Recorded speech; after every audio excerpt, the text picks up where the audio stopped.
guys, this is Dr. Mike Wumeng. Welcome to another edition of Bootstrap MD. This is the podcast for healthcare and physician entrepreneurs. I really have a treat on the show. Is someone I've been looking forward to speaking for some time. We connect. His people reached out to me a few months ago. We were finally able to make it work, and I think you'll really enjoy hearing this gentleman's story. He's the CEO of eNational Testing, E7 Health, and U.S. Drug Test Centers. He has over 20 years of clinical, administrative, and entrepreneurial experience. He has been a triple board certified physician, specializing in internal medicine, pulmonary, and critical care medicine. He's a preeminent national business thought leader. His work has been featured in the Washington Post, USA Today, Forbes, Barron's, many national publications. He also is an opinion writer for The Hill and the Toronto Star. You may have heard from him from his highly rated podcast, Baktari MD, and he's been a guest on several podcasts, including now, privileged to have him on ours. He's formerly the medical director of the Valley Health System, Anthem Blue Cross Blue Shield, and the Culinary Health Fund. Also serves as a clinical faculty for several medical schools, including University of Nevada and Touro University. Just a wide range of experience, and I'm happy to be able to dig into his brain and get some wisdom from him today. Please welcome to the program, Dr. Jonathan Baktari. Jonathan, how are you doing? Wonderful, Mike. Thanks so much for having me. What a big honor. Thanks. Well, we were talking earlier, and we had some commonality. Is where one of the places where you trained was at Ohio State. I was born at Columbus, Ohio. My dad was a pediatrician. One of the first jobs when immigrated to the States. But my first memory was 3 years old, being all around these people, and my mom later telling me I was at the Horseshoe. So if you know anything about Ohio State in college football goes one-on-one with each other. But I did have to reveal to him later, I got my MPH at the University of Michigan. So I'm kind of a traitor on both sides, but I appreciate you being on the show today. Oh, yeah. And despite that, I'm really happy to be here. Okay. Well, this is the first time. I don't have too many triple boarded physicians come onto the show, let alone someone who becomes the CEO of their own companies. So I want to kind of dig into it right now. Tell me about your entrepreneurial journey, and tell me how you got to the place where you are today. Yeah, it's an interesting path because I came out pretty much like everyone else, went to, in medical school, residency, fellowship, and got out, started joined a group and started teaching, did some clinical faculty, and eventually became a senior partner in the group.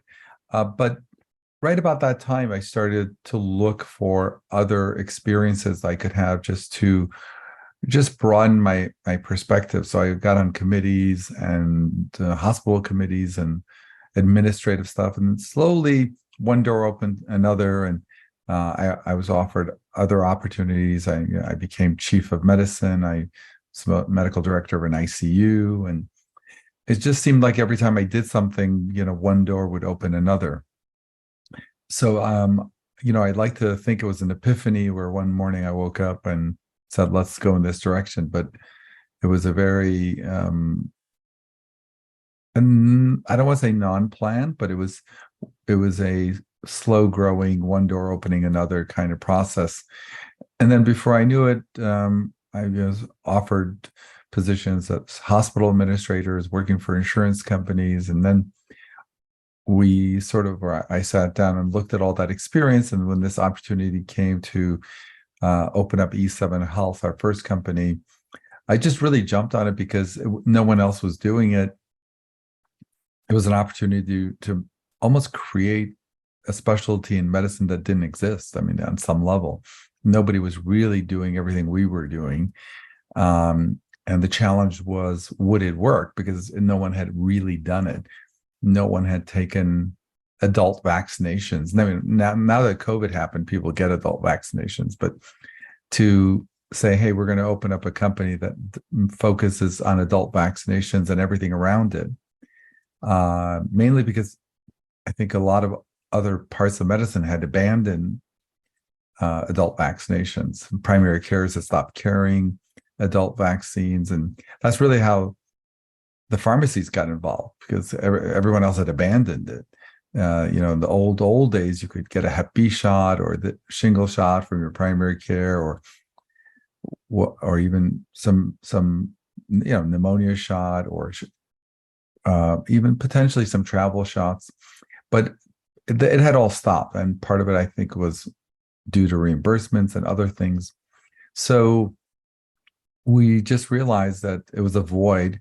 I think the statistic that really hit me over the head is, I think per the CDC, there's about 50,000 vaccine preventable deaths in the United States annually, give or take 10,000, 20,000 this way or that way.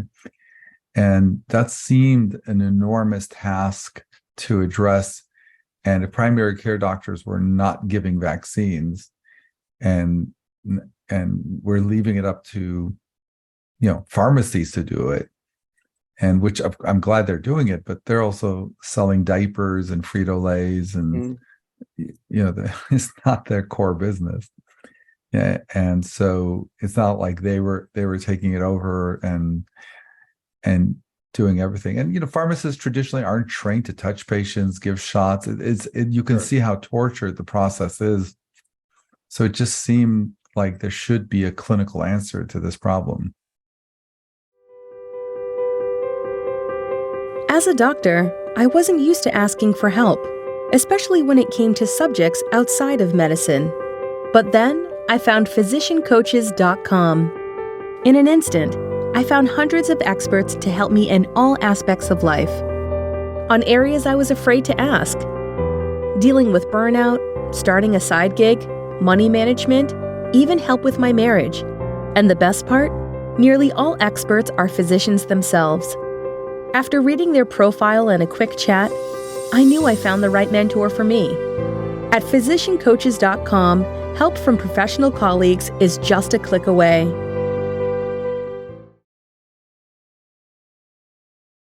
I definitely wanted to talk about E7 Health and your company.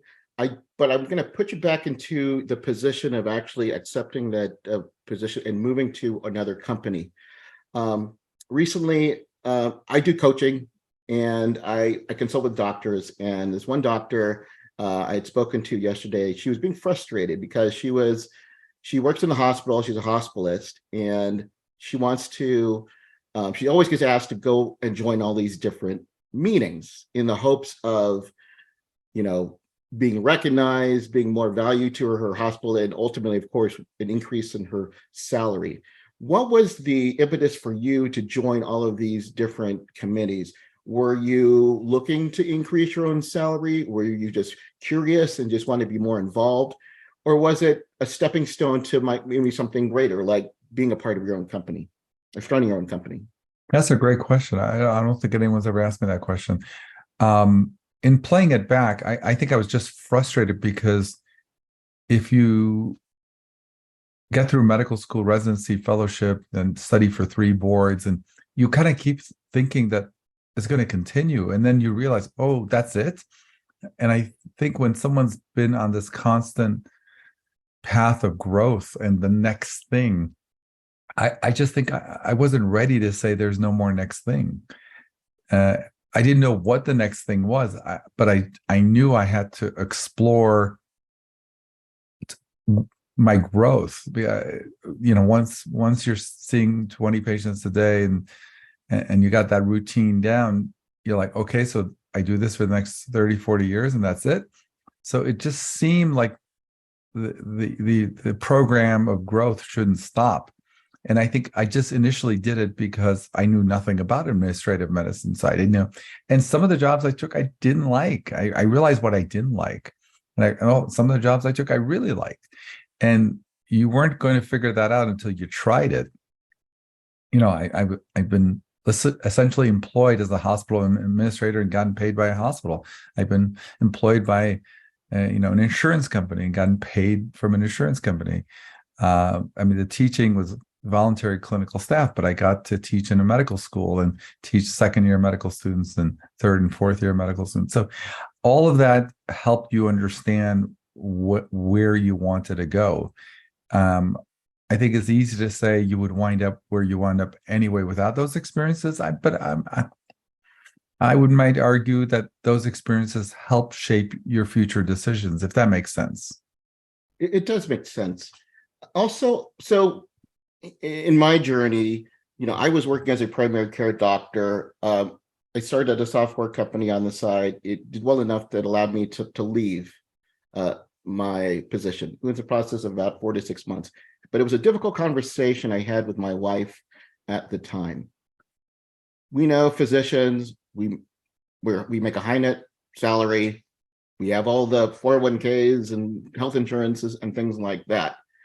What was the discussion with you or with your family about making that transition? Was it difficult? Did you kind of transition? Did you have other jobs to kind of replace the income that you may be losing? What was it like for you back then?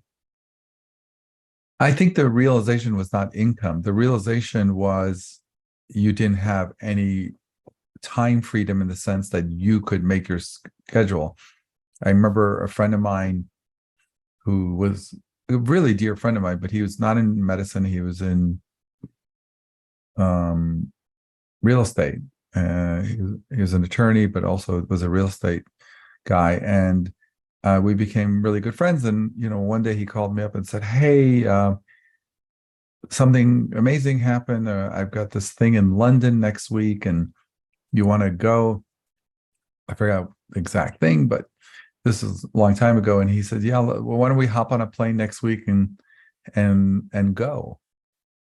And I'm like, "Well, I can't really go. I'm on call. I'm a part of a group." It's like, "Well, I thought you were a senior partner, and I thought this and that." Then you kind of realize you may be financially well off, but you don't have you don't have time freedom to pick and choose, not necessarily vacations, but let's say you want to get involved in an organization. Maybe you want to do volunteer work. Maybe you want to help your patients some other way.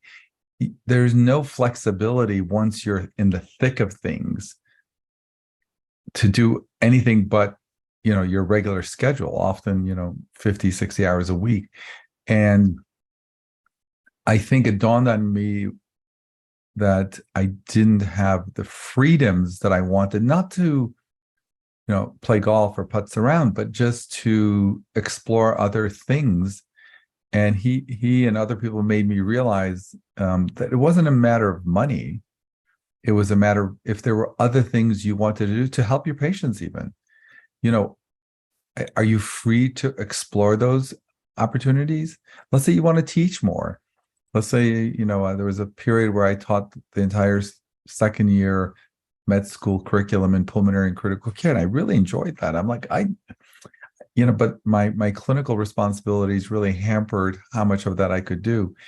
And so what you realize is when you're in that situation, put the money aside, are you free to, if you find something in medicine that you like, are you free to explore it more or do it more? I mean, there's more than one way to help patients, right? I mean, you can help patients by, getting into a private industry and developing drugs and programs and education. And there's so many ways. And if you're just tied into one thing, that's great if you're 100% satisfied with that. But let's say you want to do more than that.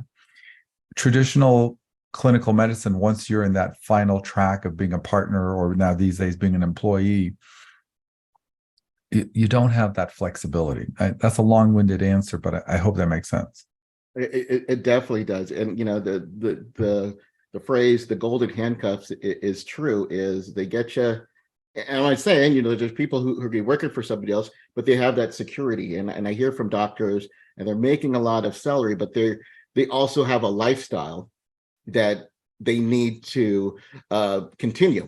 And then they really don't find a way out of it, much to their own. Right. And let's say something happens to you and you can't work for a year or two, or, let's say some family emergency happens and you got to, leave for 3 months or 6 months to take care of someone who's ill or what.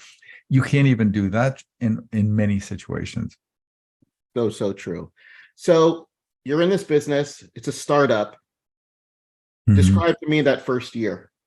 How was it for you? The first year. I think doctors always think that because they've survived medical school and residency, that everything else must be just like Just a like that. nothing burger, right?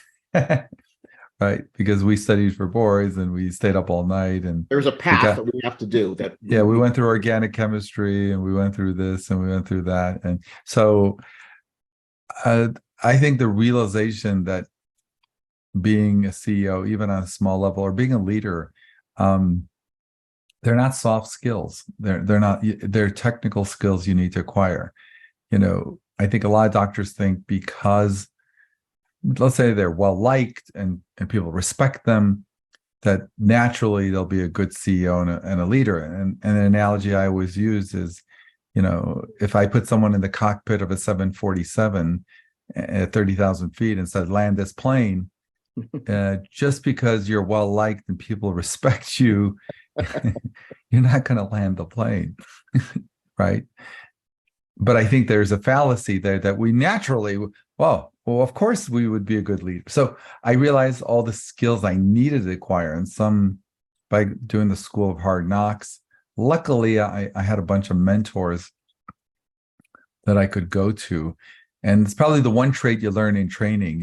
When you're a resident or when you're an intern, you shut up and listen to the resident. And when you're a resident, you shut up and listen to the fellow.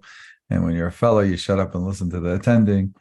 And I think those skill sets helped me, pick up some of these other skills where once I met someone who had those other skills, don't be the smartest guy in the room. Just shut up. I mean, if you respect the person and you think they have it, and you don't have to make all the mistakes, you can have these other people mentor you.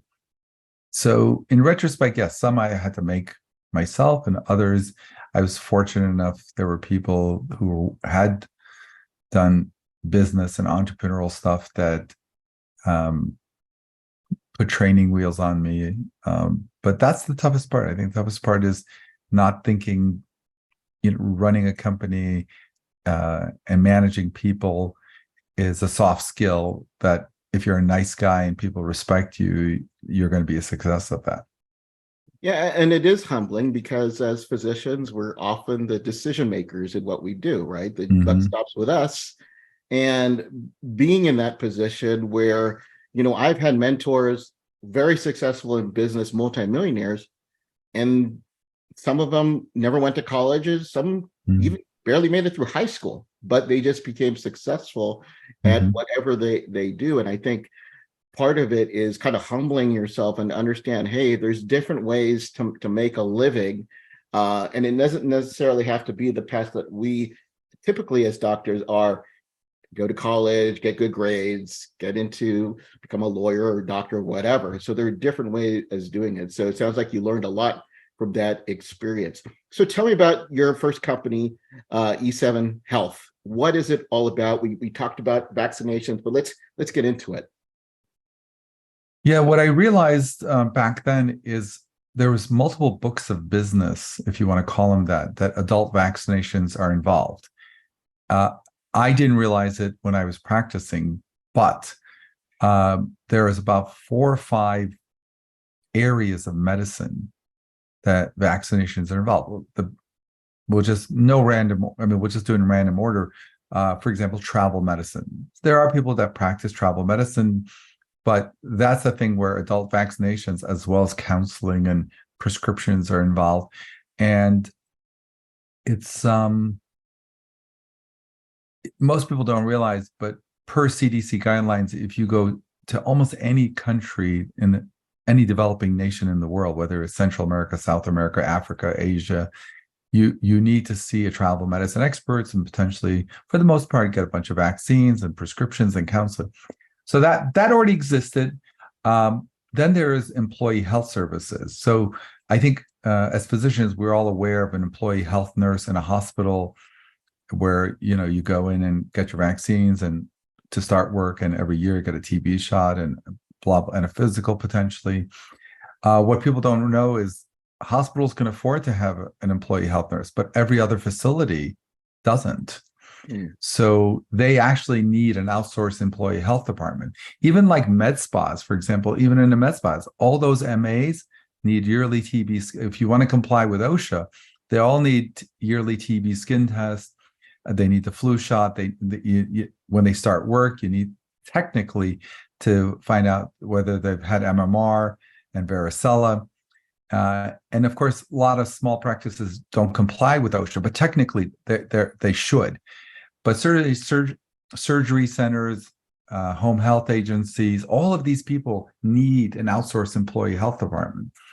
And there is nobody in the country that's doing that as their main gig. Mm. And right, everyone, the people who comply and get that stuff get it from urgent cares, and people who are doing it as a side thing. And of course, they don't do it well, and they don't have any technology. So that was employee student health. Okay, University of Michigan, Ohio State, they have a student health department. But for every Ohio State and for every University of Michigan, there's about 20 to 30 allied health schools that have no student health department. Kaplan, all the pharmacy tech, respiratory therapy schools, most nursing schools. I mean, these are all allied health schools that are all over major cities that don't have a student health department. No one's taking care of these people. And somehow they get by either not complying or sending their students to 4 or 5 different places with no technology, no software. So that was another one. So you have employee health, you have student health, you have travel medicine. And another broad category where vaccines were involved is STDs. We give a lot of STD vaccines. So if people don't traditionally think about it. And lastly, general health vaccines for people who need pneumonia shot, they need the flu shot, they need the shingles shot, they need a tetanus shot updated. So when you combine general health vaccine, now COVID, for example, so when you take general health vaccines, you take travel medicine, employee health, student health, and then all the services that are tied in. So when a student comes in for student vaccines, they also need a physical, they need a quantiferon, they may need titers. Some employee health services, we do Department of Defense physicals for military contractors. They need travel vaccines, they need physicals, audiometric testing, vision.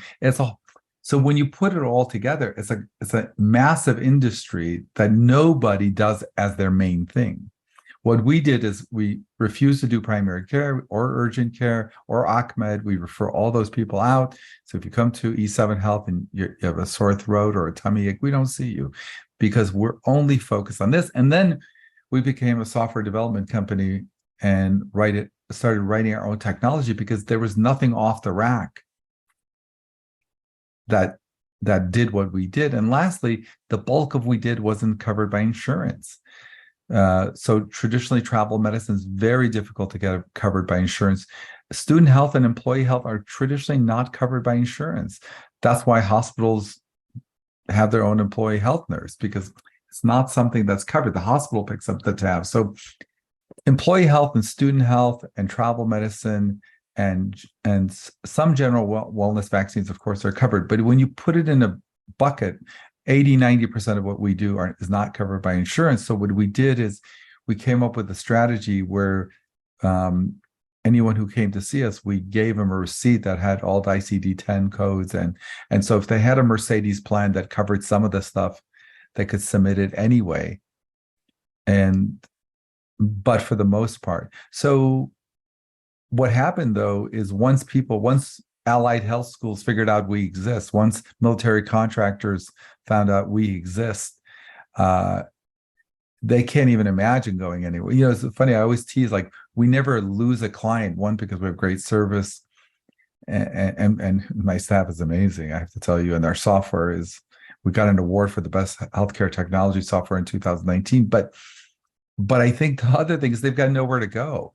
If they left us, they'd have to hire 5 different companies, a flu shot company, somewhere to get their physicals, maybe get their vaccines somewhere else, and they wouldn't have our technology. So we know that it works because it's a blue ocean strategy, if I can use that book. There's really, if you left us, where would you go? But we don't look at it that way, of course. We are always striving to improve quality and service. Yeah, we literally have, I think, a 4.9 out of 5 Google review. I don't know of any clinic in the country that we have like 1,000 reviews on Google, and we have 10,000 reviews on our website. And mainly it's a testimony to my great staff, which are the best in the world, but also it's a testimony to the fact that they can't even believe that this actually exists. I love it because your business fulfills is really the secret sauce for any business, is you provide a service that people need to get regularly, and nobody is really doing it well. When I started my clinics, it didn't involve into med spas, but at the beginning, what we were doing is we were doing DOT, commercial driver physicals, because the primary care doctors were stopped doing it. It was a cash thing, and they had to get it or they would be out of work if they didn't get it, and they would have to come every 1 or every 2 years. And so with vaccines, they need to get it, and you're already providing a service that kind of consolidates everything. So how many locations do you have? It sounds like, by the way, we do the DOT physicals, and we developed a DOT drug testing program, which evolved into one of our sister companies, US Drug Test Centers, that does DOT drug testing and non-DOT drug testing nationally. I'm sorry, what was your question? Oh, how many locations? How many locations? So we have 2 locations in Southern Nevada, but the issue has been we have spent the last 5 years doing software development. So if and when we open more locations, it's scalable. We have our own electronic health records, our own scheduling software, our own practice management. We don't even have a medical records department. Everything we do for a patient is automatically pushed to their portal. And our goal was not to open up more locations, but to write technology and software. So if we opened up other locations, it would be like a McDonald's where all the software and technology would be ready to go. We even have an online university to train the front office staff, the back office staff, the PA, nurse practitioner, the marketing person, the director of the clinic. So we've been writing a university to support them. And we even have like phone scripts built in. So if somebody calls and they need a travel medicine consult, even if you hire a new person, they can at least, and they can input the data. So it was all made to be uniform and scalable. So, and we have a Google Ads campaign that we could turn on for any city. If we open up a location in Memphis tomorrow, it's all ready to go. So I think we spent the last 5 or 6 years, and we're getting near the end of it, of developing technology that would make any location scalable. That sounds great. I recently spoke to a colleague of mine who sold his chain of aesthetic practices for multi-million dollars, and I asked him, why did you have such a high valuation? And he says, really, what it was they didn't brand themselves as, we own these little med spas around the state. They branded themselves as a tech company because they had the software in place that if someone came in, they can just replicate it. So it sounds like you're spot on the right path. And then you mentioned your other 2 companies. We could talk about it briefly. It sounds like it's leveraging what you're already doing, correct? Exactly. You hit the nail on the head. So if you look at E7 Health, there's 7 books of business, and one of them became drug testing because we were doing DOT. We do physicals because a lot of the physicals we do involve vaccines. So immigration physicals involve vaccines, military contractor physicals involve vaccines. So, so a lot of the physicals we did involve drug testing. So if a student came in and they were starting nursing school, but they needed a drug test. So we developed a drug testing department and wrote technology and software for that. Now, drug testing is not something we need to confine to brick and mortar locations, because we have partners that have national locations across the country. So anything that we could take from E7 Health and make it national without our own brick and mortar locations, meaning leveraging our networks from our partners, we did. So US Drug Test Centers is a nationwide drug testing company. We have literally clients in every city, every state, small, medium size. We've maybe over 10,000 clients and growing. And they use our company to do their drug testing. We manage their drug testing program. We write policies, procedures. We do random DOT consortiums. So we manage all of that. And that's a standalone sister company that actually grew out of E7 Health. And of course, what you see in the background, eNational testing. So basically in any city, state, you want a cholesterol test, you want an STD panel, you want a men's health package and allergy package. Basically, we made it Amazon-esque. So you just go 3 clicks away. We have licensed physicians in all 50 states that sign off on it and follow up on it. So it is a really cool product that I'm really proud of that we're just rolled out in the last few months. Someone listening to this is like, wow, this doctor's doing some amazing things. He's running multiple companies. Can you describe like what a typical day is for you and trying to manage all these companies and employees and dealing with different contracts? How does all that work? I would say the first few years is different than now. As you become more mature, you're really relying on your senior staff and how lucky you are to find those people and cultivate and mentor them. So I love to take some credit for it, but I have some amazing senior staff. Some, that were in contact with you. I mean, I just showed up here. That's my level of involvement, and it's a testimony to their dedication. So I always am reminded to be grateful and reward and thank them and mentor them and collaborate with them. My job as CEO is really to improve the lives of everyone in my organization. I really wake up every morning like, what can I do to make their lives easier? What can I do to move the ball forward for them? And if I wake up every morning, I just thought, okay, what do I got to do? Because making more money and having the business grow is important. Simultaneously, and I think they're not mutually exclusive, if you're helping your people grow financially, professionally, I think it will circle back and you will have business growth as a byproduct. Jonathan, this has been great. I've definitely learned a lot. We're definitely going to need to get you back on another program and help share more of your wisdom. But I guess my last question for you is, a physician who's listening to this right now, they've got an idea for a business, or maybe they have a side gig right now and they want to turn it into a full-fledged business. What are maybe some words of advice you could give to someone? Maybe they're working right now full-time in another job, but they just don't really see maybe the path to do it. Any words that you could share? Yeah, that does sound like a whole new podcast, but or episode. But I think the main thing is psychologically to see if you're comfortable, leaving the clinical track. A lot of physicians, myself included, my colleagues, being a doctor and seeing patients is part of their self-identification.